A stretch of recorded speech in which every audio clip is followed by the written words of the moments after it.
오늘 말씀은 잠언서 18장 12절 말씀 한 절이니까 우리 같이 한번 읽겠습니다. 사람의 마음의 교만은 멸망의 선봉이요 겸손은 존귀의 길잡이이니라. 아멘.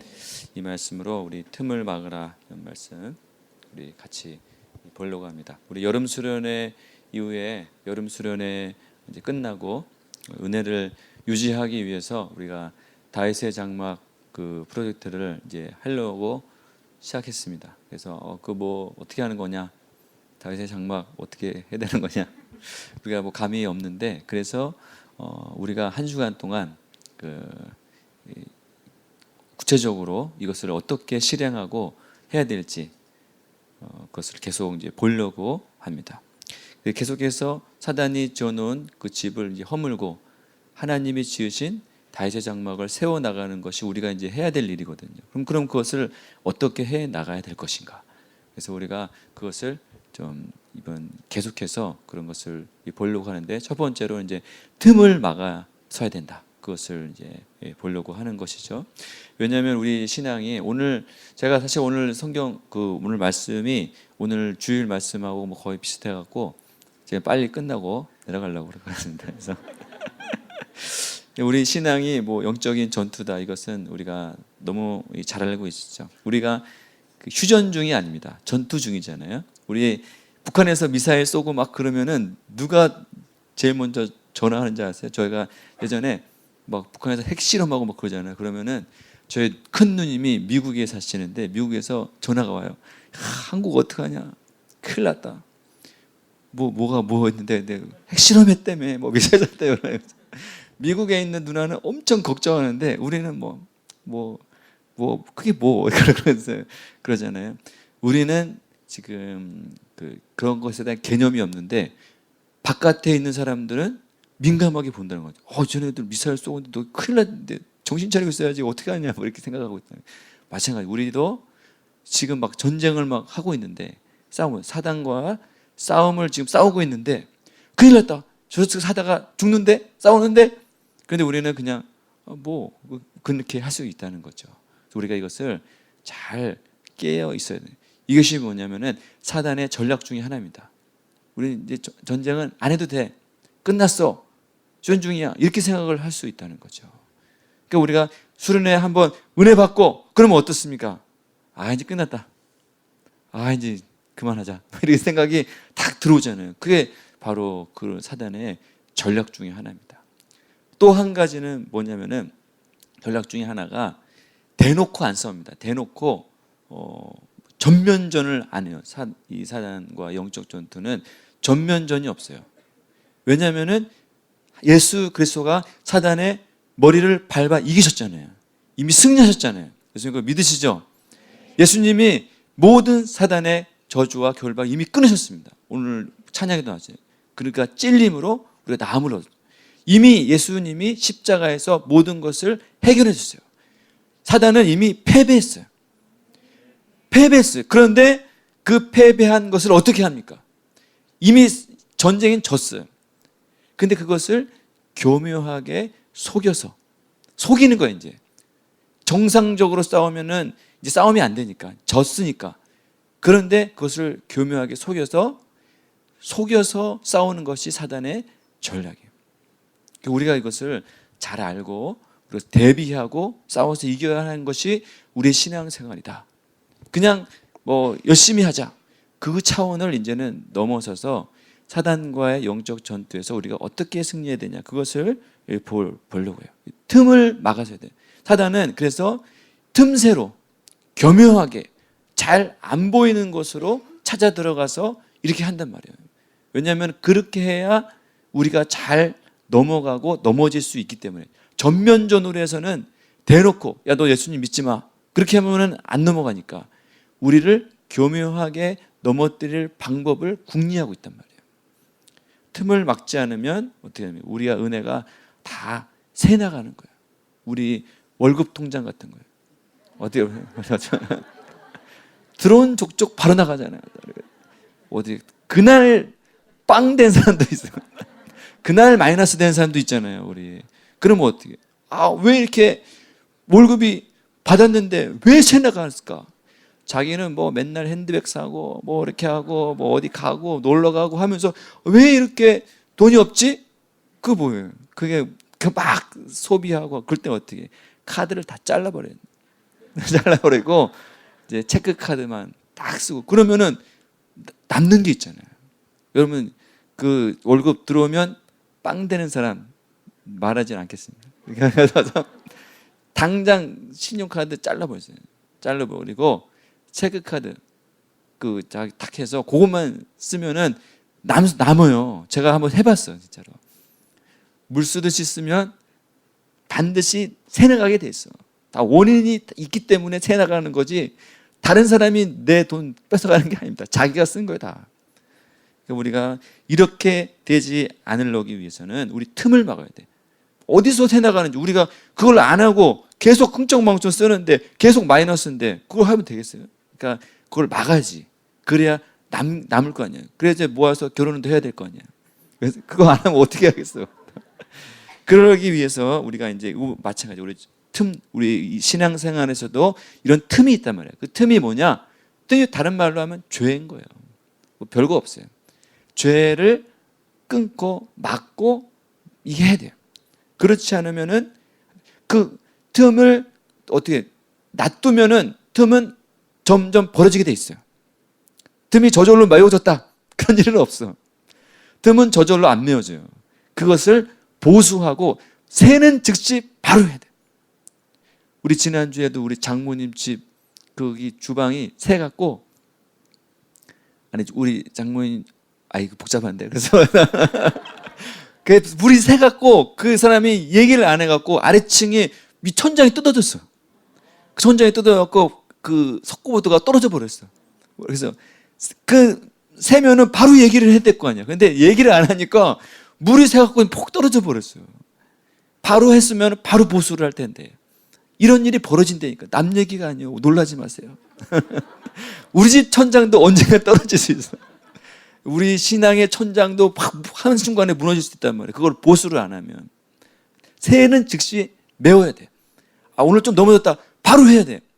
또 더 좋은 방법은 뭐냐면은 미연에 방지를 하는 거야. 새지 않게 미연에 어떻게 합니까? 페인트 칠하고 방수도 하고 미리 점검도 하고 보수도 하는 거예요. 꼭 고장나서 가면은 큰 돈 들어요. 우리 치과 의사도 있지만 아파서 가면 어때? 큰 돈 나오게 돼 있어. 그 점검을 하고 검사를 하면은 그것이 미연에 방지가 되는 거예요. 근데 계속 썩어 놔두는 상태로 가면은 큰 돈이 드는 거예요. 이것은 마찬가지예요. 우리가 그것을 보려고 해요. 그래서 그것을 다윗의 장막을 세우고 우리 틈을 메우고 다윗의 장막을 세우기 위해서 우리 사단이 우리를 그러면은 무너뜨리게 하는 주요한 틈이 있는데 그것을 제가 7가지를 보려고 합니다. 7가지의 주요한 틈. 이거는 제가 생각해낸 것이 아닙니다. 그래도 아닌 것이 아니고 뭐냐면은 교회 역사에 있어서 4세기경에 사막에서 수도한 사람들, 사막에서 수도한 수도사들이 생각해내고 묵상하면서 했는데 수도사가 어떤 사람들이에요? 자기 인생 걸고 수도원에 들어가서 살고 있던 사람들이에요. 그런데 이 사람들도 수도를 하고 있는 수도사들을 보니까 죄에 자꾸 넘어져. 맨날 실패하고 넘어지고 그런 거예요. 왜 이 사람들이 이렇게 자기 인생 걸고 수도원에 들어왔는데도 맨날 넘어진다는 거예요. 왜 그러냐 봤더니 사람을 넘어뜨리게 하는 7가지의 죄가 있다. 죄의 그 속성들이 있다. 주요한 특징이 있다. 죽음에 이르게 하는 7가지 죄가 있다. 데들리 신이라고 이런 것을 7가지를 묵상하면서 연구를 했어요. 교회 전통적으로 내려오고 있는 이 죄인데 이 뭐냐면은 이것이 뭐냐 사람을 넘어뜨리게 하는 주요한 죄예요. 죄 중에서도 그 죄의 어떻게 보면은 영역을 지배하고 있는 헤드 주요한 죄가 있다면 거기서 나온 뿌리 가지들 우리는 주로 회개하면 뭐해? 어떤 거예요? 예배 시간에 늦은 거, 또 뭐 이렇게 한 거, 약속 안 지킨 거 이런 거 뭐 다른 사람 미워하고 이런 거만 하는데 그 죄의 주요한 뿌리가 있단 말이에요. 그거는 건들지 않고 껍데기만 겉모양만 다룰 수 있다는 거예요. 그래서 이 수도사들이 묵상하면서 이 죄의 뿌리가 되는, 헤드가 되는 이 헤드의 이 세력들을 7가지를 연결했는데, 그것이 뭐냐면은 교만, 시기, 탐욕, 탐식, 분노, 정욕, 나태, 7가지인데 7주간에 걸쳐서 한번 보려고 해요. 이 헤드를 잡으면 어떻게 됩니까? 헤드를 잡으면 나머지 것은 따라오게 돼 있어요. 여러분, 권투 선수가 어디를 때립니까? 머리를 때리죠. 싸움에서 어디를 다리 같은 데 부러져도 손은 움직일 수 있어요. 그런데 머리를 한 대 맞으면 사람이 기절해서 그 사람을 제압하는 거예요. 그 사람을 제압하는 건 머리를 쳐요. 머리는 질서의 우두머리라는 뜻이에요. 그러니까 이 악한 영, 이 사단과의 전투에서도 뭘 제압해야 되냐? 머리를 잡아야 돼요. 우리도 사단과의 영적 전투에서 맨날 이 잔챙이들, 뭐 이렇게 뭐 휴지 안 주운 거, 뭐 이런 거, 그런 거만 다룰 게 아니라 우리의 신앙의 근본적인 문제들, 이것을 다루고 제압해야 우리가 승리해서, 사단과 승리해서 싸우면서 승리할 수 있다는 겁니다. 머리채를 확 잡고 하면 안 돼요. 머리채를 팍 잡고 끌어놓으면 어때? 그 사람이 끌려 나오는 거예요. 나머지 것은 그냥 다 끌려 나오는 거죠. 그래서 우리가 이것을 보려고 합니다. 강한 자를 먼저 결박해야 돼요. 오늘 주일 말씀에도 나왔는데, 먼저 강한 자를 먼저 제압하지 않으면 어떻게 그 세간을, 우리 금요일 밤기도에도 나왔죠. 말씀하셨잖아요. 강한 자를 먼저 제압하지 않으면 안 돼요. 그것을 보려고 하는데, 첫 번째는 교만이에요. 교만의 먼저 정의를 보려고 해요. 교만은 이 내용에 대해서 얘기하고 나누려고 그러면 아마 몇 주간을 걸쳐서 봐야 될 것 같아요. 교만의 정의가 뭐냐? 교만의 정의는 뭐 우리가 다 알고 있어요. 옆 사람 보면은 교만이 보이는 자기를 보면은 돼요. 자기 자신이 어떤 삶을 살고 있느냐, 그게 교만이에요. 교만이라는 이 단어의 어원이 뭐냐면은 뭐뭐 위에라는 단어하고 뭐뭐에서 나타난다는 단어, 이 두 가지가 합성된 거예요. 그러니까 뭐뭐 위에 나타난다, 이런 뜻이거든요. 다른 사람 위에 나타나져 보인다, 이게 교만이에요. 교만을 이렇게 해석했어요. 그러니까 다른 사람보다 자기가 높아지려고 하는 속성, 이게 교만이에요. 이게 다른 사람보다 자기가 높아져 보이려고 하는, 그러니까 높아지려는 욕구, 자기보다 다른 사람을 이렇게 누르고 올라서려는 욕구, 더 잘 보이려는 욕구, 더 잘 보이려고 하는, 높아지려는 이런 욕구가 교만. 이게 어떻게 보면 그거 뭐 정상적인 거 아니야? 이렇게 생각할 수 있잖아요. 근데 이게 정상이 아니라 이게 교만이라는 거예요. 우리는 그런 것을 교만이라고 학습되지 못하게 살았어요. 어렸을 때부터 그런 것을 교육받지 못해요. 세상 문화는 교만을 장려해. 근데 그것이 교만이라고 생각하지 않는다. 천사장 루시퍼가 뭐 때문에 하나님을 타락해서 이 사탄이 됐습니까? 자기가 높아지려는, 단 한 가지 이유가 높아지려는 거예요. 다른 게 아니에요. 높아지려고 하는 속성이 그 천사를 타락시켰더라고요. 이사야서 14장 12절에 보면은 아주 자세히 나오고 있어요. 너 아침의 아들 계명성이여. 사단이 아주 계명성, 모닝스타, 굉장히 뛰어나고 아름답고 좋은 위치에 있던 사람, 이 천사였단 말이에요. 천사장으로. 근데 하늘에서 떨어졌어. 왜 땅에 찍혔냐? 13절 보세요. 그러면은 내가 하늘에 올라 하나님의 무별 위에 내 자리를 높이리라. 이 사단의 소성이 높이는 거예요. 내가 북극 지폐 산 위에 앉으리라. 위에서 높여서 앉으리라.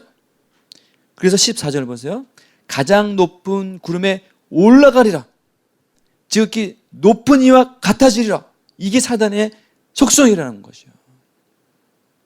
우리가 이것을 잘 분별해 봐야 됩니다. 왜 사람들이 교만해지고 죄를 짓는 통도가 뭐냐? 높아지려는 소리. 그래서 어떻게 합니까? 하나님은 15절에 그러나 이제 내가 스월 곧 구덩이 맨 밑에 떨어짐을 당하리로다. 이게 사단의 본질이에요. 본질입니다. 사단의 본질은 그래서 교만인 거예요. 다른 게 아닙니다. 사단의 본질은 높아지려. 내가 그래서 어떻게 하나님처럼 되리라. 하나님처럼 되리라. 사단의 근본적인 속성이에요. 그러니까 사단의 정체가 제일 먼저 드러날 때 어떻게 됩니까? 교만해지는 거예요. 교만해지는 거예요. 그래서 인류의 첫 번째 죄가 무엇으로 나타났습니까? 첫 번째 사단이 인간을 유혹하고 죄짓게 한 결정적인 것이 뭐예요? 네가 이것을 먹는 날에는 어떻게 된다고요? 하나님처럼 되리라 했잖아요. 하나님처럼 높아지리라. 네가 인간이 아니라 이제는 하나님처럼 될 것이다. 사단이 그걸 가르친 거냐. 너 이거 먹으면 너 이뻐져. 너 아주 부자 될 거야. 그게 아니에요. 하나님처럼 되리라. 사단의 속성이 이거야. 이걸 가르쳐 준 거야. 인간이 자기의 위치에서 하나님처럼 되려고 하는 거예요. 이게 교만이에요.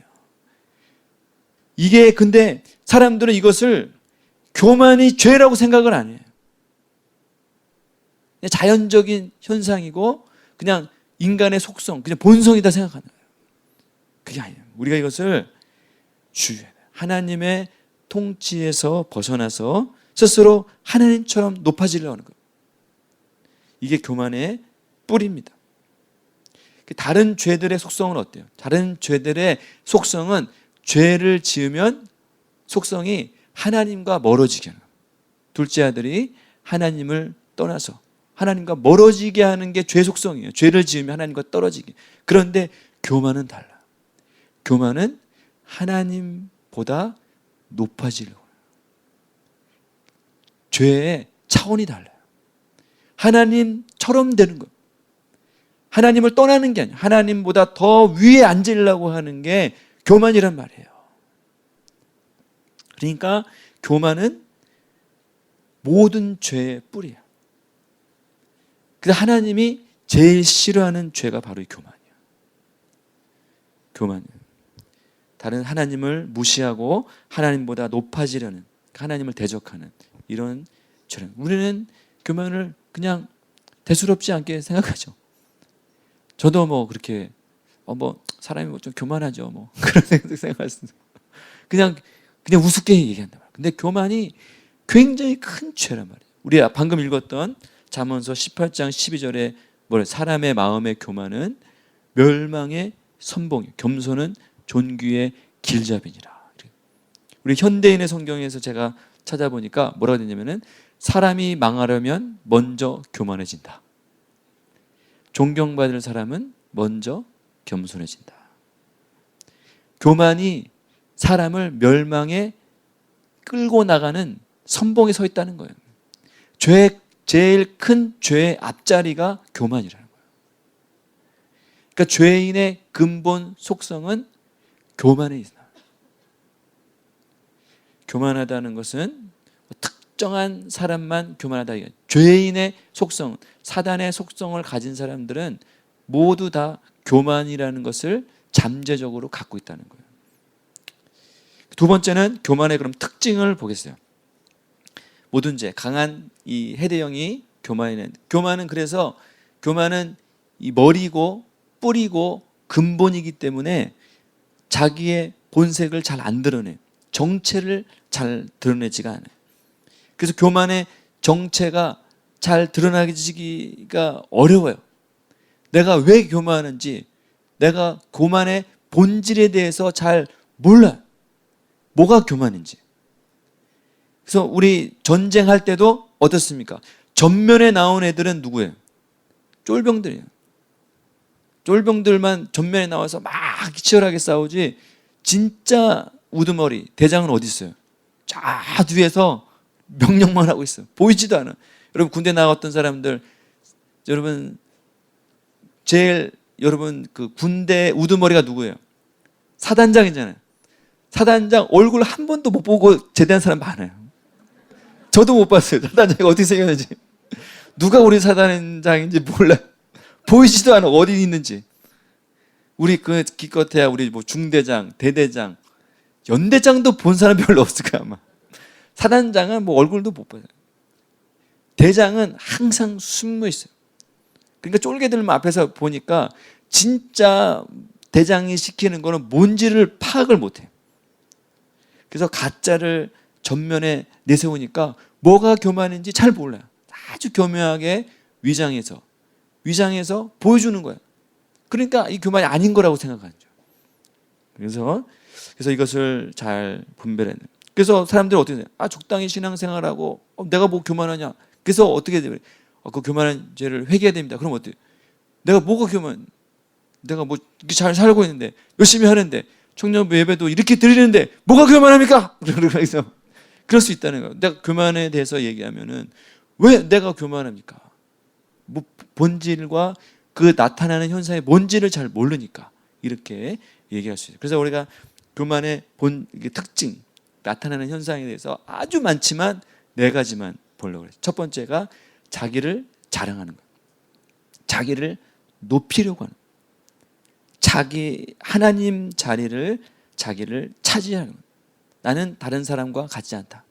나는 그래도 다른 사람보다 나은 사람이다. 이렇게 생각하는 거예요. 실제로 그렇지 않나? 이렇게 생각하는 거예요. 나는 그래도 쟤보다 낫지. 이렇게 생각하는 거예요. 이렇게 생각하는 거예요. 지난주에도 우리 바리새인과 세리의 기도 봤어요.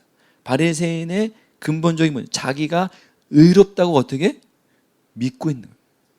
자기는 괜찮다고 믿고 있는 거예요. 그게 교만의 본질이에요. 여러분 오늘날 우리 청년부 이렇게 같은 셀에서 여러분 대놓고 나는 그래 너보다 나 이렇게 얘기하는 사람 있어요? 대놓고 야 그래도 내가 너보다 낫지 나는 그래도 잘했어 뭐 이렇게 하는 사람이 있어요? 대놓고? 그런 사람 없어요. 그런데 어떻게? 속으로는 그래도 너보단 내가 낫지 이렇게 생각한다. 너보단 내가 낫지. 교묘하게 숨어서 나는 그래도 잘하고 있어. 스스로를 격려, 스스로를 위로하고 스스로를 그렇게 믿도록 스스로 학습시키고 있는 거야. 나는 그래도 잘하고 있는 거 아니야? 이렇게 생각해요. 그리고 어떻게 합니까? 다른 사람보다는 높아지기를 바래요. 그래서 어떻게 자기가 낮은 위치에 되는 거, 자기가 무시당하는 것 같고 자기가 낮은 위치로 되어지는 것을 극도로 싫어해. 그러죠? 내가 좀 정상적인 대우받지 못하는 것을 아주 극도로 아주 싫어요. 그래서 무슨 동역자에서 좀 내려왔다, 세련에서 내려왔다, 뭐 이렇게 직분의 변동이 있다, 참지를 못해요. 다른 사람이 나를 무시하는 것 같다, 참지를 못해요. 이게 뭡니까? 이 자기를 드러내보고 싶어하는 자기의 본질인 거예요. 교만의 본질. 교만의 본질은 어디에 있습니까? 자기 사랑에 있어요. 자기에게 집중하는 거예요. 자기 모습에 집중하는 거예요. 자기를 드러내고 자기가 높아지고 자기가 관심받고 어떻게든 자기를 드러내고 자기에게 집중하는 거예요. 하나님보다 자기를 더 사랑하는 그런 마음이 교만의 특징인 것입니다. 하나님에게 집중하기보다 다른 사람이 나를 어떻게 보나, 내가 하나님을 어떻게 보나, 그게 아니에요. 다른 사람이 나를 어떻게 생각하고 있나, 내가 다른 사람보다 얼마나 더 잘 인정받고 잘 뛰어나게 생각되어지고 다른 사람이 그래도 나를 그 정도로 인정해주고 있나, 그것에 관심이 있어요. 하나님이 얼마나 높으시고 하나님이 얼마나 뛰어나시고 하나님이 얼마나 그 높임 받으셔야 하는지 그건 별로 상관이 없어요. 자기가 얼마나 관심받고 자기가 얼마나 다른 사람들에게 그럴 좋은 사람이라고 인정받고 있나, 이거에 관심이 있는 거예요. 이것이 교만의 모습인 거예요. 감추고 있는. 두 번째는 판단하는 거예요. 바리새인들은 누구를 멸시했어요? 세리를 판단했죠. 세리를 판단했죠. 자기보다 못하다고 생각하는 사람, 자기 눈에는 나는 그런 사람과 같지 않다고 생각하는 그런 사람들을 판단하게 됐어요. 이게 바로 교만의 현상이에요. 교만의 현상은 두드러진 것이 다른 사람을 판단하게 돼 있어요. 다른 사람을 무시하고 업신여기고 멸시하는 이런 죄를 짓게 되고 있어요. 이게 뭐냐면은 자기가 괜히 그런 것이 아니에요. 자기 안에 있는 교만이 그런 현상으로 나타나는 거예요. 내가 뭔가를 하고 있다는 생각하는 순간, 내가 뭔가를 했다고 생각하는 순간 어때? 교만이 들어와. 야, 참 신기해. 내가 뭔가를 하고 있다? 그러면 어때? 하고 있지 않은 저 사람이 보여. 내가 새벽기도 나왔잖아요? 참 신기해. 새벽기도 나오면 그 전까지는 새벽기 다 같이 안 나왔으니까. 근데 새벽기도 한번 딱 나오면 어떻게 돼? 안 나오는 저 사람이 보여. 참 신기해요. 참 신기해. 자기가 금식해 보세요. 금식하면 어때? 금식 안 하는 저 사람이 보여. 참 신기해요. 자기가 뭔가를 기도했잖아요. 기도 생전 안 하다가 기도 여보 1시간 해보세요. 크리스 채플에서 딱 나와보세요. 그러면은 조이홀에서 잡담하고 있는 저 사람들이 보여. 기도 안 하고 저 뭐하고 있는 생각이 참 신기해. 그 전까지는 안 보였는데 하면 보여. 이게 뭐냐면은 내 안에 교만의 이 죄가 나타나는 현상이에요. 왜 그러겠어요? 자기의 행위를 주장하는 거예요. 이게 정상적인 것이 아니라는 거죠. 다른 사람 교만은 가만히 있지는 못해요. 죄는 가만히 있지는 못해요. 죄는 반드시 그런 열매를 생산해 내게 돼 있어요. 그 생산해 나오는 현상이 뭐냐면은 판단하는 거예요. 다른 사람을 지적하는 거예요. 심지어 어떻습니까? 자기가 은혜를 받아도 그것을 주장해요. 수련회 때 은혜 많이 받았잖아요. 수련회 때 은혜 많이 받았어. 그러면 누가 보여요? 누가 보여? 은혜 못 받은 저 셀리더가 보이는 거예요. 셀리더가 돼갖고 은혜도 못 받고, 나는 이렇게 말씀 받았는데 말씀 시간에 졸고, 정말 어떻게 저럴 수 있느냐 이렇게 보이는 거야. 생전 은혜 못 받다가 딱 한 번 받았는데 그렇게 되는 거야. 자, 심지어 은혜 받은 것을 주장해요. 그래서 제가 예전에 어떤 책을 읽었는데 청교도가 쓴 글이었는데 뭐라고 되냐면은 회개하고 있는 당신의 회개의 기도를 회개해야 된다. 이렇게 했어요. 자기는 회개하고 있다는 거지. 회개 기도를 하면서 교만했어요. 은혜 속에 교만이 교묘하게 숨어 들어가는 거야. 우리는 모르죠. 우리는 몰라. 왜 그런지 모르는데 그 속에 교만이 교묘하게 숨어 들어서 너 은혜 받았잖아. 너 기도했잖아. 너 잘하고 있잖아.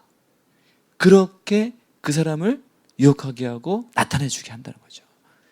잘 드러나지가 않아요. 교만은. 그런데 이렇게 보이는 거예요. 그러니까 교만의 이런 특성은 다른 사람을 판단하게 돼 있어요. 은혜를 받아도 판단하고 자기가 죄를 져도 판단하게 돼요. 이 교만의 뿌리예요. 비난하는 가지를 뻗어내는 거야. 교묘하게. 그래서 남 잘 가르치려고 하고 다른 사람 한마디 하면 늘 이렇게 가르치려고 하는 사람 있죠. 잘 주장하고 뭐 해주고 싶은 말이 막 이렇게 입에서 막 나오는 사람. 그 사람이 의로워서 그러는 게 아니에요. 자기가 뭐 잘나서 그 사람은 사실 회개해야 돼. 남 가르치기를 좋아하고 이거는 이렇게 해야 됩니다. 저건 저렇게 해야 됩니다. 그거 이렇게 해야죠. 이렇게 말 잘하는 사람 있죠. 그게 뭡니까? 교만이 나오는 거예요. 그러면서 어떻게? 다른 사람이 자기한테 얘기해주면 들은 척도 안 해. 그런 얘기는 무시해버려요. 들으려고 하지도 않아. 자기 생각을 고수하고 다른 사람 무시하고 멸시하고 그러니 어떻게 됐습니까? 자기에게는 말씀을 하나도 적용 안 하고 말씀 들을 때 저 말씀은 우리 셀리더가 들어야 되는데 저 말씀은 제가 들어야 되는데 이거 저 사람이 들어야 이 말씀을 받고 그 사람 변화될 텐데 딱 저거 저 말씀인데 이렇게 생각하는 사람 있죠. 그러면 자기는 적용을 하나도 안 해요. 이 말이 이게 어떻게 보면 교만의 현상입니다. 우리가 이것을 주의하고 분별해야 돼요. 나는 역시 분별력이 있어. 저 사람에게 딱 맞는 말씀을 내가 딱 기억하고 있잖아. 그게 아니에요. 자기만 모르는 거예요. 자기만 속고 있는 거죠. 그래서 다른 사람을 이것이 더 적극적으로 나가게 되면 이것이 더 심화되고 이 교만의 이런 현상들이 더 심화되면 어떻게 됩니까? 다른 사람을 적극적으로 판단하고 비난하고 정죄하게 돼요. 이게 더 많이 나가게 되면 비난하고 정죄. 왜 그렇습니까? 다른 사람을 공격해야 자기가 방어가 되니까 그렇죠. 그래서 이 방어 기제라고 그러죠. 다른 사람을 비난하는 거예요. 그러면 자기 비난하면서 자기 죄를 숨는 거죠. 우리 금요 밤 기도회 때 누가 그랬어요? 바리새인들이 있잖아요. 바리새인들이 예수님을 가만히 있는데 갑자기 바알세불이다. 바알세불의 힘을 입으면서 귀신을 쫓아낸다. 예수님을 공격했잖아요. 다른 사람 공격한 게 아니에요. 예수님을 공격했어요. 그러면서 자기의 죄를 자기 이 속에 있는 것을 방어하기 위해서 이렇게 적극적으로 비난하고 대적하고 이런 현상들이 나타나게 됩니다. 세 번째는 이 교만의 특성은 자기 학대. 자, 적정할 표현이 없어서 그냥 이렇게 썼는데 교만은 뭔가 자기가 했다고 생각하는 순간 자기가 뭔가를 했다고 하는 순간 우월하다고 느낄 때 자기가 이렇게 막 높아지려고 하는 이렇게 형태로 나타나게 되는데 반대로도 이렇게 나타난다는 거예요. 뭐냐면은 자기가 넘어지고 실수했다. 그럴 때 어떻게 되냐면 성공했을 때는 남을 비난을 하죠. 실패했을 때는 누굴 비난해? 자기를 비난하는 거예요. 자기를 어때? 극도로 학대하고 자기 인격을 살인하는 거예요. 죽이는 거예요. 이제는 남을 죽이려고 다른 사람을 비난하고 학대하고 이렇게 했는데 반대로 이제 자기를 누가 그랬어요? 가룟 유다가 그랬잖아. 가룟 유다가 예수님을 30에 팔고 극도로 괴로웠죠. 내가 왜 그랬을까? 막 자책이 들고 누가 그런 거예요? 자책이 들고 막 자기를 학대하고 자기를 비난하고 자기를 정죄하고 자책감에 자기를 막 계속 비난하는 거예요. 견딜 수가 없죠. 어떻게 하기까지? 스스로 극단적을 선택을 하기까지 그렇게 하는. 누가 그런 거예요? 죄가 그런 거예요. 사단이 그 사람을 죽이려고. 교만이 그 사람 가룟 유다가 겸손해서 그런 거예요? 아니에요. 교만하니까. 교만해서 그런 거예요. 어떻게 교만하는 겁니까? 자기가 죄를 지었는데 그것을 들고 예수님 앞에 회개하고 나오기는 싫은 거예요. 자기 존재를 인정하고 주님 앞에 나오기는 싫어. 교만한 거지. 자기를 주장하는 거지. 그러면서 자기를 죽기까지 내두는 거예요. 이런 형태로 나오는 거예요. 겸손한 게 아니라 교만한 거죠. 그래서 우리가 자주 이렇게 자기를 비난하고 자기를 학대하고 나는 안 돼. 이게 겸손한 것 같죠? 저도 이게 겸손한 줄 알았어요. 나는 할 줄 아는 것도 없고 자기를 이렇게 자꾸 부정적으로 생각하는 것을 저는 겸손하다고 생각해요. 제가 예전에도 얘기했죠. 저는 항상 이렇게 찡그리고 크리스찬은 우울해야 된다. 항상 이런 생각이 있었어요. 크리스찬은 항상 고뇌해야 된다. 항상 인상 쓰고 그래서 내가 대학 1학년 때 내 후배가 좀 인상 좀 피고 사세요. 항상 이렇게. 그래서 제가 그랬잖아요. 프란시스 셰퍼의 고뇌하는 그리스도인들에게 이 책 제목이 너무 마음에 들어. 나를 얘기해 주고 있는 것 같아. 항상 고뇌하고 힘들고 자기를 막 이렇게 해야 겸손하다고 생각했어요. 그게 그리스도인이 해야 될 일이다. 그것이 뭡니까? 자기 죄를 해결하는 방법이라고 믿고 있는 거예요. 자기 죄를 예수님 그리스도에게 맡기고 예수 그리스도에게 내어 맡기고 예수님 앞에 나가는 게 아니야. 자기 스스로 자기 죄 문제를 해결할 수 있다. 이렇게 믿고 있는 거죠. 그게 교만한 거죠. 그러니까 자기를 죽이는 거야. 자기를 계속 학대하고 우울하고 넌 안 돼. 자책하고 실수한 것에 대해서 계속 연민해하고. 이게 겸손한 게 아닙니다. 여러분, 우리가 뭐 좀 실수하면 자책하고, 그렇다고 실수했다고 막 좋아하고 그런 사람은 그렇게 하지 마시고. 그런 게 말이 아니라, 실수하면은 자기를 극도로 자책하고 우울해하고 잠수 타고 뭐 다운되는 사람이 있어요. 그게 겸손한 게 아닙니다. 자기를 잘 돌아봐야 돼. 자기가 왜 그런지. 교만하니까 그런 거예요. 자기 죄 문제를 자기가 해결하려고 하는 거예요. 어떻게? 자아를 자기가 죽이면서. 자기 자아를 괴롭히는 거예요. 죽이는 거예요. 그것이 자기가 하는 게 아니에요. 누가 하는 겁니까? 사단이 하는 거예요. 사단이 너 죽어. 그렇게 하는 거잖아요. 극도로. 그래서 이것이 심화되면 어떻게 되면? 이게 우울증이 되는 거예요. 나는 안 돼요. 나는 포기하고 자기 삶을 내려놓고 이렇게 살아가는 거예요. 그러니까 어떻게 합니까? 교만의 영이 자기가 살려고 이 사람을 죽이는 거예요. 자기가 살아남아야 되니까. 어떻게 하면 살아? 그것이 자기가 폭로되고 다 교만의 죄를 회개하면 어떻게? 교만의 영이 이게 살 수가 없잖아. 그러니까 어떻게? 교만의 영이 자기가 살려고 어떻게? 이 사람을 죽이는 거예요. 이 사람을 공격하는 거예요. 자기 자신을 자기가 학대하게 하는. 교만의 영이 계속 그렇게 그런 생각을 집어넣고 주입하고 있는 거예요. 자기는 이런 것에 숨어버린 거예요. 실체는 안 드러내놓고. 이 교만하다는 자기의 실체는 안 드러내놓고 오히려 그 하나님이 지으신 소중한 자아를 완전히 망가뜨리고 회방하고 완전히 한 인생 망가뜨리는 거예요. 이게 바로 교만의 실체인 거죠. 우리 악한 영의 최종 목적은 뭐예요? 우리를 죽이는 거예요. 어떻게든 죽이는 게 목적이야. 이것의 근본 대빵이 교만인데 실체가 이제 딱 드러나면은 그 사람을 죽이는 거죠. 이렇게 된다는 거예요. 마지막 네 번째는 권위에 대항하는. 교만의 목표는 뭡니까? 하나님의 자리에 오르는 거죠. 다른 사람보다 높아져야 돼.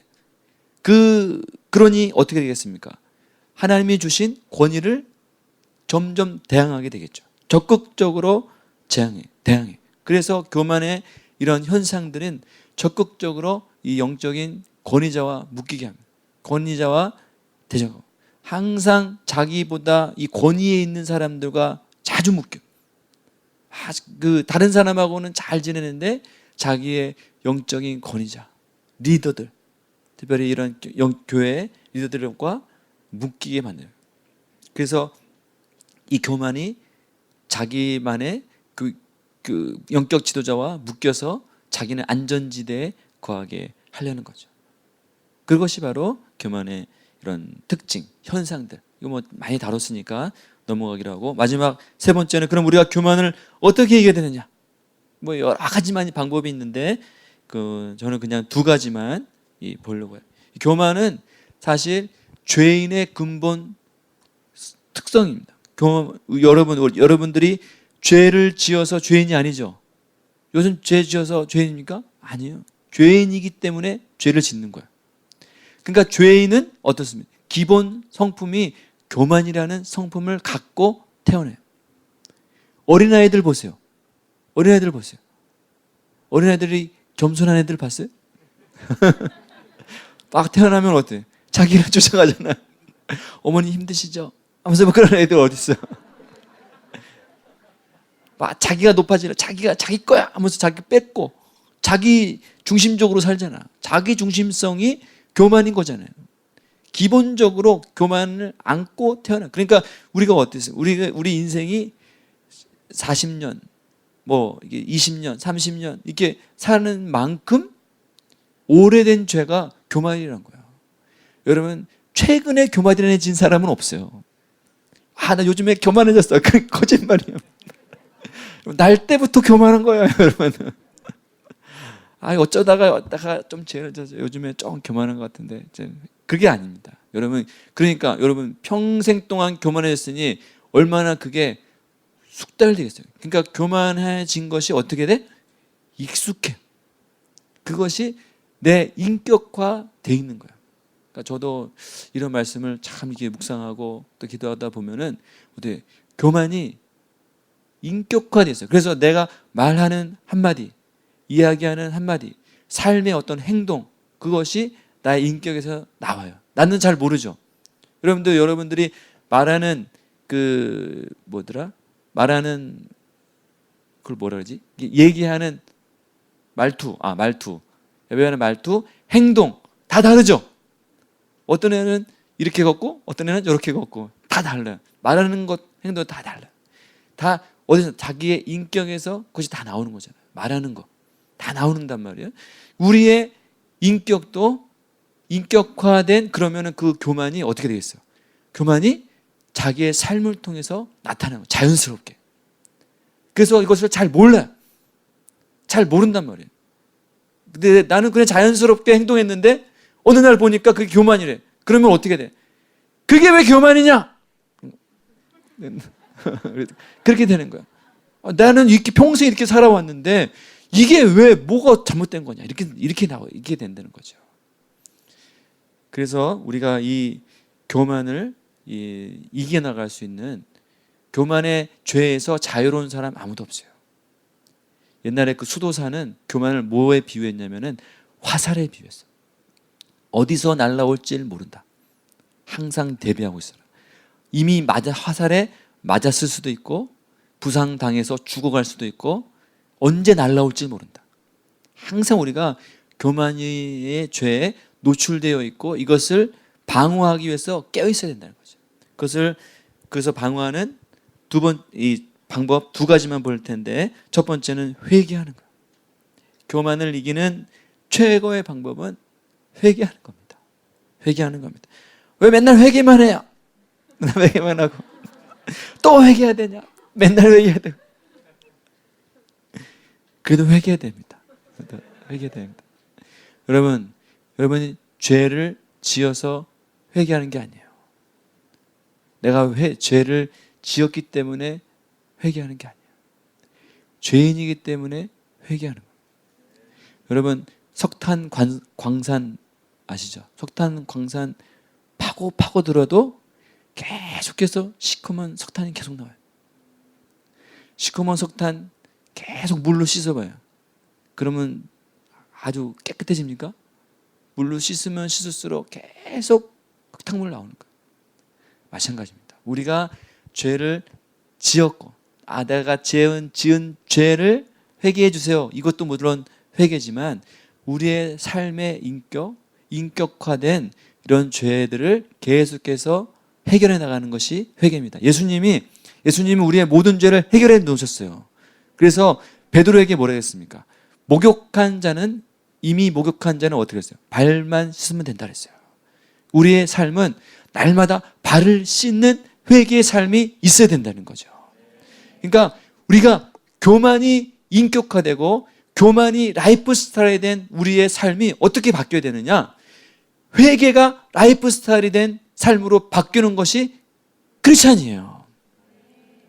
죄를 짓는 라이프 스타일에서 이제는 회개하는 라이프 스타일. 회개가 즐겁고 나의 삶을 계속해서 돌아보고 점검하고 기도하는 이것이 나의 삶이 되는 것이 우리 그리스도인이라는 거죠. 그것이 이 세리와 같은 이런 자세로 회개해야 된다는 것입니다. 우리가 왜 회개를 매일 해야 됩니까? 왜 매일 회개해야 됩니까? 여러분 뭐 죄진 거 있어요? 왜 맨날 회개되냐? 왜 회개되냐면은 우리의 모습을 우리가 잘 모르기 때문에 회개해야 돼요. 여러분 우리의 모습을 잘 아는 것 같죠? 잘 모릅니다. 우리의 모습을 잘 모르기 때문에 회개 기도를 해야 되는데 어떻게 해야 되냐? 하나님 나의 모습을 보여주시옵소서. 이렇게 회개해야 된다는 거예요. 잘 모르기 때문에 그런 거예요. 그리고 우리가 어떻게 합니까? 우리는 우리가 하고 있는 우리의 모습을 보더라도 어떻게? 우리의 판단 기준이 성경 말씀의 판단 기준이 아니에요. 우리의 판단 기준이 주로 다른 사람이 나의 삶의 판단 기준이야. 그래서 다른 사람보다 잘하고 있으면 잘하는 거야. 그러니까 회개할 게 없지. 다른 사람 새벽기도 안 나가는데 나는 새벽기도 나갔으니까 난 잘했지. 다른 사람은 저렇게 하고 있는데 나는 저 사람보다 잘했으니까 나는 회개할 게 없는 거야. 이 세상 사람들을 기준으로 살기 때문에 우리가 회개하기 어려운 거예요. 그래서 우리는 적극적으로 회개할 수 있도록 주님 나에게 회개형을 주십시오. 회개가 뭡니까? 나의 모습을 발견해 나가는 것이 회개입니다. 하나님이 나의 모습을 발견하게 해 주시옵소서. 세리와 같은 나의 진정한 모습들을 정말 보게 해 주시옵소서. 그렇게 기도하는 것이 회개입니다. 교만의 어떤 실체의 모습들을 발견하고 그것을 좀 나갈 수 있는, 이 교만을 해결해 나갈 수 있는 다른 방법이 없습니다. 하나님이 보여주실 때 그것을 붙잡고 기도하는 그 사람이 교만에서 안전하게 구할 수 있어요. 여러분, 교만에서 안전해질 수 있는 최고의 방법은 내가 날마다 나의 죄를 회개하고 교만하지 않도록 나가는 길입니다. 두 번째는 공동체입니다. 공동체의 삶을 살아가는, 공동체 중심의 삶을 살아가는 거예요. 교만의 속성은 뭡니까? 교만의 속성은 감추는 거예요. 드러내놓지 않고 오픈하지 않는 거예요. 교만은 자기의 정체를 잘 드러내지 않아요. 그래서 어떻게 합니까? 점점 자기만의 세계에 빠져들어가요. 혼자 지내기 좋아하고, 우리가 죄짐은 어떻습니까? 셀 모임에 적극적으로 나가고 합니까? 아니죠. 잠수 타잖아요. 집에 들어가고 혼자 지내고 혼자 뭔가를 하려고 해요. 이것이 죄의 속성입니다. 어두운 곳에 들어가려고 하는 것이 우리 죄인의 속성이에요. 그곳에서 죄가 덮어질 것이라고 생각하는 거죠. 그런데 우리의 죄는 드러내질 때, 그것이 오픈되어질 때, 그 교만의 어떤 성질이 나타내어지고 보여질 때 현격하게 줄어들게 된다는 거죠. 그 원인을 보여지게 되면 그것을 인식하는 순간, 그것을 의식하는 순간 교만의 세력은 확 끊어지게 될 수가 있는 것입니다. 그것을 어디에서 합니까? 공동체에서 하는 거예요. 교회에서 하는 거예요. 교회에서만이 어때? 이 죄 문제를 다룰 수 있는 유일한 이 하나님이 내신 그 공동체가 뭐냐? 교회예요. 교회가 그렇게 중요한 겁니다. 여러분, 죄는 그렇게 호락호락하지 않아요. 교만은 우리를 방심하게 하잖아요. 우리 여름 수련회 끝난 지 지금 2주 됐죠. 2주 되면 어때? 조금 이제 쉬자 이렇게 생각이 드는, 방심하게 하는, 방심하게. 우리가 이것을 그래서 그 성경에서는 뭐랍니까? 죄와 싸우되 어떻게 하라고요? 피 흘리기까지 싸워요. 피 흘리기까지 싸우지 않으면 잘 안 끊어져요. 여러분, 제가 옛날에 우리 단독주택에 살고 지금도 살기 때문에 제가 예촉이라는 걸 샀어요. 예촉이 아세요? 풀 베는 거. 우리 성묘 같은 데 가면 풀 베는 거 있거든요. 예촉이를 사서 계속 풀 깎고 막 그랬어요. 깎는데 풀 깎으면 요즘 같은 날씨 되면 일주일 되면 또 이만큼 자라요. 계속 끊어야 돼요. 칡농쿨 있죠. 칡농쿨 같은 것은 아무리 뽑아도 계속 나와요. 칡뿌리가 얼마나 대단하냐면은 웬만해서는 잘 캐낼 수가 없어. 그래서 칡뿌리 캐는 사람 어떻게 해야 돼? 그것을 전문적으로 하는 사람들은 포크레인을 갖고 와갖고 칡뿌리를 이렇게 캐내. 안 그러면 나오질 않아. 얼마나 깊이 박혀 있는지. 이것과 마찬가지입니다. 우리가 맨날 겉에 보이는 넝쿨 좀 뽑아내고 잡풀 뽑아내고 그런다고 좀 된 것 같죠. 어느새 보면 쑥 자라 있어요. 그런데 그 뿌리를 뽑아내지 않으면 계속 나오는 거야. 그렇게 해서 한 번 뽑아내서 방심해. 이제 깨끗하다. 어느새 보면 쑥 자라 있어. 그렇게 된다는 거죠.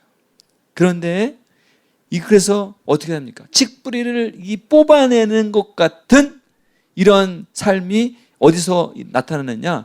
공동체를 통해서 나타나요. 그것을 뭐라 그럽니까? 훈련이라고 하잖아요. 훈련을 통하지 않고서는 이 칡뿌리 같은 것을 뽑아낼 수가 없어요. 여러분, 대충 뽑아서는 안 돼. 이것을 갖다 그냥 포크레인으로 막 뽑아내야 겨우 막 나오는 거야, 이게. 여러분, 죄가 그냥 하나님 용서해 주세요 한다고 끊어지는가? 아니요. 그냥 내 그 삶을 뒤집어서 포크레인 같은 걸로 확 내 심장을 확 긁어서 그렇게 해야 겨우 회개가 되고 끊어지고 바뀌고 그런 역사가 일어나는 거예요. 이렇게 하지 않고서는 안 돼요. 그것을 어디서 합니까? 공동체에서 하는 거예요. 훈련은 스스로 하는 것이 아닙니다. 여러분 스스로 훈련한다고 생각하지 마세요. 공동체를 통하지 않고서는 훈련을 자기를 스스로 그렇게 연단하게 하지 않아요. 여러분 자각기 때 할 때 콧구멍에다 이렇게 하면 어때요? 요만큼밖에 안 넣죠? 저도 해봤는데 끝까지 못 집어넣어. 남이 누르면은 이만큼 들어가잖아요. 남이 누르면은 이렇게 들어가는데 자기 스스로는 들어갈 수가 없어요. 여러분 콧구멍도 제대로 자기 스스로 못 집어넣는데 어떻게 자기 죄를 어떻게 그렇게 쑤셔넣겠어요? 자기가 그렇게 죽어지면서까지 자기 막 그 심령이 깨지면서까지 그렇게 안 한다고요. 그러니까 교회가 필요한 거예요. 훈련이 필요한 거예요. 여러분 훈련되지 않는 교회 삶, 신앙생활. 그러니까 이것은 어떻게 보면 큰 의미가 없는 거예요. 교회 와서 훈련받지 않고 대충 이렇게 신앙하고 그런 거 어떻게 보면은 내 신앙은 여전히 그대로인 거예요. 그 안에 것을 뽑아내야 되는데 안 뽑히는 거예요. 그것은 대충 해서 뽑히지 않아요. 강한 어떤 훈련, 믿음의 훈련, 자기를 부인하고 여러분 우리가 삶이 인격적으로 바뀌고 내 삶이 한번 터닝되는 그런 시즌이 언제예요? 자기가 깨지고 자기가 상하고 애통해지고 그럴 때 바뀌지 여러분 그냥 평안히 와갖고 이렇게 있다가 내 삶이 갑자기 확 바뀌었어요. 그런 적 별로 없어요. 자기가 막 깨지고 모세 같은 사람은 40년 동안 광야에서 막 뒹굴고 깨지고 막 그러니까 쭉 바뀐 거잖아요. 자기가 아주 완전히 박살나고 추락되고 그래야 바뀔 수 있는 것이 우리 자아예요. 죄는 그렇게 해야 끊어지고 바뀔 수 있는 거예요. 그런데 교만과 같은 이런 뿌리가 깊은 이런 죄가 그냥 바뀌겠어요? 여러분 우리 이런 훈련받는 교회에 있다는 것 자체를 여러분 감사하시기 바랍니다. 우리 교회는 맨날 뭐 하라 그러고 빡세고 맨날 훈련이 너무 심해 그렇게 하지만 훈련받는 교회에 있다는 것 자체를 감사하시기 바랍니다. 누가 훈련시켜 주겠어요? 여러분 제자 훈련이 뭡니까? 여러분 요즘에 제자 훈련이 뭐예요? 성경 공부하는 거예요. 제자 훈련 1단계, 2단계 성경 공부하는 그게 제자 훈련이에요. 우리의 심령을 터치하고 우리의 자존심을 내려놓게 하고 이런 훈련 누가 시켜주겠어요? 이런 것이 없는 이상 우리의 죄는 안 끊어져요. 안 끊어져요. 단언하건대 안 끊어져요. 그럼 우리 교회에서 이런 훈련을 받으시기 바랍니다. 훈련이 없이는 우리가 제자가 될 수도 없고 끊어질 수도 없어요. 성경의 잠언서 27장 17절에 뭐라고 했습니까? 철이 철을 날카롭게 하는 것 같이 사람이 그의 친구의 얼굴을 빛나게 하느니라 했어요. 사람이 얼굴이 어떻게 빛나죠? 빛나게 된다는 것은 변화됐다, 은혜 받았다, 새롭게 됐다 이런 뜻이잖아요. 그 사람이 어떻게 바뀌고 새롭게 돼요? 친구가 그렇게 한다는 거예요. 친구가 막 속을 후벼 파고 막 이렇게 자존심 상하게 하고 훈련하게 하고 사람이 사람을 그렇게 하는 거예요. 우리 공동체가 교회에서 이런 공동체 훈련을 통해서 이런 역사가 일어나요. 공동체 일은 바로 우리의 교만, 높아진 것을 낮추게 하는 하나님이 만드신 축복과 은혜의 통로다. 이것을 믿으시기 바라겠습니다. 마지막 세 번째는 겸손이에요. 우리가 교만을 이길 수 있는 마지막 세 번째 방법은 겸손한 거예요. 사실 이것은 겸손하고 싶어도 겸손할 수가 없어요. 겸손은 어떤 지식이 아니라 우리의 삶이요 어떤 인격이기 때문에 그렇습니다. 무엇이 겸손입니까? 우리가 예수님이 말씀하셨죠. 나는 마음이 온유하고 겸손하니. 예수님과 같은 모습으로 살아가도록 연습하는 게 겸손입니다. 그게 뭡니까? 빌립보서 2장 6절에 보면 그는 하나님 복제시나 동등됨을 취할 것으로 여기지 않으시고 7절에 오히려 자기를 비워 종의 형체를 가지사 사람과 함께 같이 되셨고, 그겁니다. 예수님의 겸손하게 해주세요, 겸손하게 해주세요. 그게 뭡니까? 저렇게 되는 거예요. 자기를 비우고 낮추는 겁니다. 여러분, 겸손을 겸손은 자기가 그냥 어떤 취득하는 게 아니에요. 자기가 연습해야 돼요. 어떻게? 자기를 비우고 계속 낮아지고 자기를 비우는 연습을 하는 것이 겸손한 삶을 살게 하는 것입니다. 여러분, 계속 무시당하고, 그것 좋은 겸손의 연습이에요. 나를 누가 무시한다, 감사합니다, 너 잘했다, 그렇게 칭찬해 주세요. 그래서 예수님이 뭐라 했어요? 나를 비난하고 축복하고, 너희가 나를 향해서 고난을 받으면 어떻게 해요? 기뻐하고 즐거워하라 그랬잖아요. 잘 안 돼. 그게 참 힘들어요. 그렇지만 이것이 교만한 나를 낮출 수 있는, 어떻게 보면 하나님의 도구가 되는 것이죠. 여러분, 우리 이 교만에 대해서 우리가 간단히 봤습니다. 어떻게 보면 대략적, 어떻게 보면 겉핥기처럼 봤어요. 이것은 우리의 죄의 뿌리입니다. 여러분, 이것을 인정하는 것만으로도 우리가 절반은 승리했어요. 내 안에 교만이 있다. 이 교만은 이런 특성이 있고 이것을 내가 인식하고 살아야겠다. 내 삶 속에서 교만하지 않을 연습을 해야겠다. 이것만 의식하는 자체로도 이미 승리한 것입니다. 그리고 내가 겸손한 삶을 살도록, 낮추는 삶을 살도록 인식해야겠다. 이것만 해도 우리는 승리한 것입니다. 그래서 이런 삶을 연습하세요. 항상 내가 겸손해야지. 이런 말을 들을 때 내가 그렇지, 내가 낮아져야지. 여러분, 이렇게 할 때 어떤 사건이 주어질 때 맞아, 이것은 하나님 나에게 나를 낮추려고 하시는 하나님의 뜻이야. 인식하는 것만으로도 교만의 세력은 현격하게 줄어들 것입니다. 그래서 이번 우리 다윗의 장막 우리 프로젝트, 여러분 책 다 받으셨죠? 책 안 받으신 사람은 이따가 나눠주세요. 우리가 이것을 하려고 합니다. 여러분들, 그래서 다윗의 장막 이것을 이번 첫 주간, 8월 첫 주간은 교만에 대해서 여러분 거기다 쓰세요. 쓰셔서 첫 주간에 여러분 내가 안 갖고 왔는데 저 하나만 갖다 주시겠어요?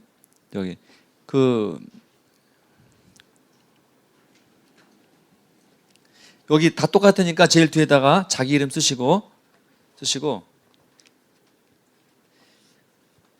그래서 원래 여기다 쓰시고 결단 리스트 첩장 넘기시면 결단 리스트가 있어요. 자기가 자기의 삶을 이번 수련을 통해서 또 이번 기회에 결단하고 싶은 것을 자유롭게 쭉 쓰시면 되고, 지금 쓰시지 마시고 이따가 나중에 생각하시면서, 그 다음에 first love가 있어요. 하나님이 나에게 첫사랑, 주님의 첫 은혜를 주셨을 때 자기가 받았던 은혜들을 여기다 쓰시는 거예요.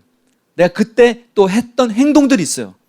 내가 그때 이렇게 기도했었지. 써보세요. 한번 했어요. 결단을 first love를 쓰시고, 그 다음에 my first destiny가 있어요. 그때 나에게 받았던 하나님의 비전들 써보세요. 적어보시고 써보시면 됩니다. 그 다음에 다윗의 장막 프로젝트 한 장 더 넘기시면 이 페이지가 없네. 그래서 8월 한 달 동안 달력을 이렇게 적어놨어요. 적어놓았으니까 여기다가 다 이번 주에 제가 스티커를 제작했는데 아직 안 왔어요. 내일 온대요. 그래갖고 스티커 저렇게 만들었어요. 스티커 만들었으니까 저것을 스티커를 다음 주에 와서 제 카리스에서 판매할 겁니다. 판매할 거니까 원래 이것도 판매하려고 했는데 스티커가 늦게 오는 바람에 그냥 오늘 드렸고, 스티커는 2,000원에 저렴한 가격에. 그래서 7월 7일이잖아요. 다음부터 그래서 여기다 붙이시고 뭐 여기저기 붙이실 거 있으면 막 붙이세요. 그 다음에 넘기시면은 그 뒤에 빈 노트가 있어요. 빈 노트에 어떻게 쓰냐면은 7월 첫 주예요. 8월이죠. 8월 7일. 이때는 교만에 대해서 나의 무너진 틈을 막아서는 주간입니다. 이번 한 주간 동안에. 그래서 내가 이번 한 주간 동안 하나님이 나에게 어떤 교만에 대해서 나의 어떤 행동이라든지 말이라든지 그것에 대해서 생각나게 하신 리스트를 거기다 적는 거예요. 알았죠? 그래서 이번 한 주간 동안에는 나의 교만한 삶, 교만에 대한 삶의 리스트, 그것들을 적어보고 그것이 해결되고 또 연습해 본 내용들을 여기다가 적는 거예요. 요 노트에다가 적는 것입니다. 그리고 8월 한 달 그 달력에다가는 스티커를 한 장씩 붙여나가는 거예요. 매일. 그래서 오늘은 승리한 것 같다. 다시 장막 스티커를 하나 딱 붙이시는 거예요. 오늘은 좀 절반 정도 승리했다. 그러면 스티커를 반만 찢어서 해다 보시고 그렇게 하시고, 오늘은 완전 실패해서 교만 덩어리였다. 그러면 붙이지 마세요. 그리고 했다. 한 절반 정도 했다. 그러면 찢어서 붙이고. 그래서 이번 다시 장막 이렇게 여기다가 해는 것을 연습해 보려고 해요. 여러분들 이번 한 주간에는 나의 삶에, 그래서 왜 이걸 하느냐, 나의 삶에 연습해 보려고 하는 거야. 연습해 보려고 나의 이것을 통해서 나의 어떤 이 삶의 라이프 스타일을 좀 바꿔보고 나의 말하는 습성. 그러면 또 좋은 방법은 자기의 셀 리더나 자기의 동역자들이나 이런 사람한테 한번 물어보세요. 그래서 적극적으로 둘만 있을 때 내가 뭐가 좀 바뀌었으면 자기는 잘 모르잖아요. 모르거든요. 저도 목사님께 잘 많이 물어봅니다. 그러면은 막 이렇게 막 한가득 막 이렇게 막 한가득해서 너무 좀 심한데 이렇게 말해서 그럴 정도로 막 이렇게 막 주세요. 그래서 제가 좀 이래도 되나 생각 정도로 그럴 수도 있어요. 그러니까 여러분들이 그런 자기의 셀 리더나 동역자들한테 좀 물어보세요. 내가 평소에 이런 걸 좀 바꾸기를 원하시는 것이 솔직히 한번 얘기해 보세요. 그렇게 한번 물어보세요. 그러면 아마 자세하게 좀 얘기해 주실 거예요. 또 너무 심하게 얘기하지 말고, 자기는 못하면서 막 지적하지 마시고 리더들한테 좀 교제를 해보세요. 그러면은 얘기해 줄 거예요. 그럼 너는 요거를 좀 바꾸면 좋겠어. 난 잘 모르거든. 그러니까 그런 것을 해봐도 좋아요. 이런 걸 통해서 또 잘 안 된다. 그러면 자기 주변의 동역자들, 부모님, 또 친척, 친구 물어보세요. 그러면 아마 신랄하게 막 적어줄 거예요. 그러면 그걸 여기다 적고, 내가 인정은 안 되지만 그래 내가 한번 적어본다. 그래서 자기는 더 하면서 막 나보고 뭐라 하면서 이렇게 적어보시고 연습해보라. 나의 말하는 투, 행동, 습관, 이것을 자기의, 목사님도 늘 말씀하시지만 자기의 라이프 스타일이 바뀌지 않고서는 우리의 신앙은 바뀔 수가 없어요. 맨날 자기는 이렇게 걸어가고 있으면서 자기는 저쪽으로 가고 있다고 생각하고 있는, 얼마나 어리석은 거예요.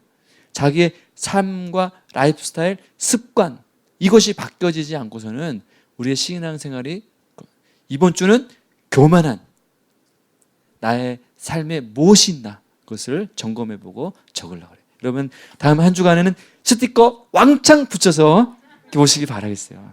그것을 기대하겠습니다.